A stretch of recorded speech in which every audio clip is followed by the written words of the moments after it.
Hi, this is Ching Kitan, also known as Mr. Ching Positive.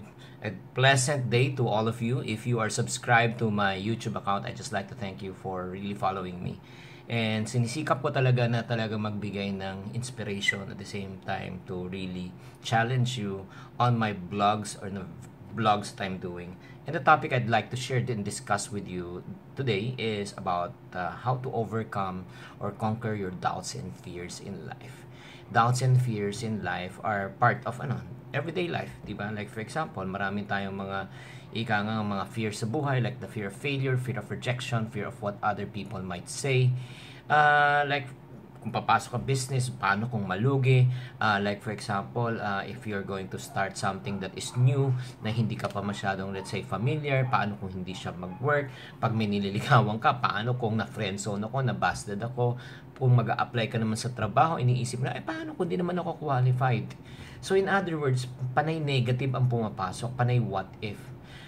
Ito lang kapatid, kung gusto mo talagang matupad ang iyong pangarap, kailangan mo talagang maging, in other words, you got to think of the opposite Hindi ka pwedeng parating nega And if you want to overcome doubt and fears, I'd like to share with you some practical tips in order for you to get out of that rut. Number one, you got to learn how to assess yourself. Kailangang i-evaluate mo kung ano talaga yung pinakapunot dulo, ano ba talaga yung root cause, kung bakit ba talaga tayo nagkakaroon ng mga fears and doubts sa ating buhay. Lagi ka bang nasasabihan dati nung bata ka ba, ay hindi mo kaya yan, wag mo gawin yan, ay nako, walang mangyayari dyan, alam mo, magfe-fail lang yan. These statements in the past plant seeds of doubt and fear in our lives and in our hearts. Kaya nga kung ito ay itinanim nung bata ka, kailangan natin ma-uproot, wag mo nang diligan. Kasi kung dinidiligan mo pa ngayon, oo nga, parang tama nga sila, hindi ko kaya, I don't think I can make it. So in the process, lalo siyang lumalaki. So you got to know saan ba nanggagaling yon. Number two. So right now, kung na-identify mo na kung saan siya nanggaling, you got to reframe the way you think. It will be helpful na, let's say, simulan natin to stay away from people na medyo nega. Yung mga negatron, may kakilala ba kay mga tao na talaga nilikha lang talaga ni Lord ng pampabigat ng buhay mo? These are the people who will steal your dreams away. These are the people who, instead of encouraging you, they will try to discourage you. Ito yung mga taong naiinggit pag umaangat ka.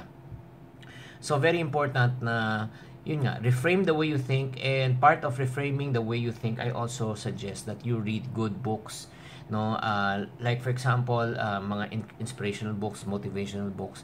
Read books that can really change your mindset. Number two, yun nga, attend seminars, like for example, maraming mga seminars dyan na makakatulong, like kay Francis Kong, one of my favorites. And also, aside from that, you surround yourself with mentors. Mentoring are very important. Coaches in life are very important. I would not be in my position right now if it wasn't for my coaches or my mentors.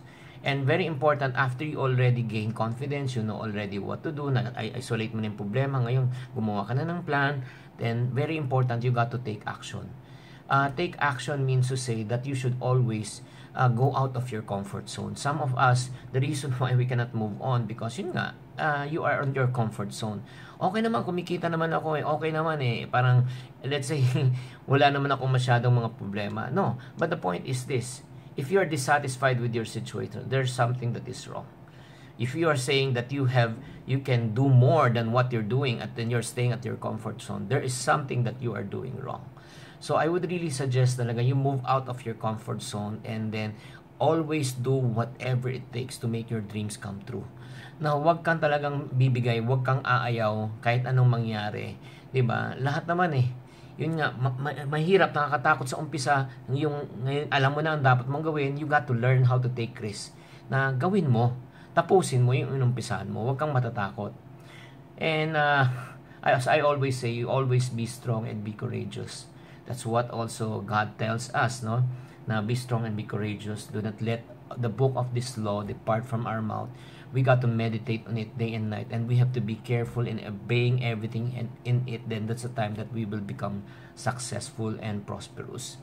So I want to challenge you that right now. It is isang challenge. I hope na sana hindi nyo lang pinanood to at sabihin, ay maganda yung niya. In order for you to overcome doubt and fears, you got to what? be strong and be courageous. You gotta bring it on. So, in closing, let me ask you, meron ka bang doubts at sa mga fears sa buhay mo? Sa tingin mo, ano kaya ang pinaka-root cause nito? Saan pa ito nanggagaling? What's making you stop in achieving and fulfilling your dreams? And in what way can you think, no? Or mga possible ways, just like what I mentioned, ano yung steps na pwede mong gawin in order for you to overcome the doubts and fears in your life, face your worst fears so that you can move on. I hope you learned in this short session, and I really recommend that you subscribe on this channel, and also please share this channel if this channel helped you. And I know na marami pa kayong matutulungan sa inyong buhay kung ikaw ay overcome sa iyong doubt and fear.